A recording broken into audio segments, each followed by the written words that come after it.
Hi అండి, అందరికీ నమస్కారం అండి. ఫ్రెండ్స్, ఇప్పుడు అందిన వార్త ఎస్బీఐ ఖాతాదారులకు ఊహించని షాక్. ఇక ఫిబ్రవరి 15 నుంచి అమలు అంటూ అప్డేట్ అయితే రావడం జరిగిందండి. అయితే ఇందుకు సంబంధించిన పూర్తి వివరాలు అయితే మన వీడియోలో తెలుసుకుందామండి.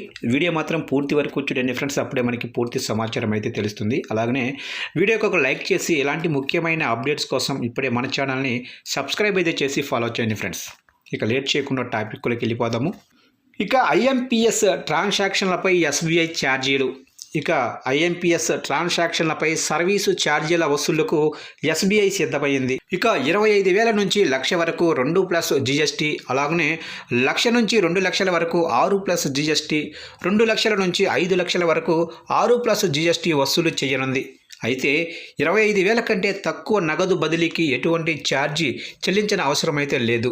ఇక internet, mobile banking, YONO app ద్వారా చేసే ట్రాన్సాక్షన్లపై ఛార్జీలు వర్తిస్తాయి.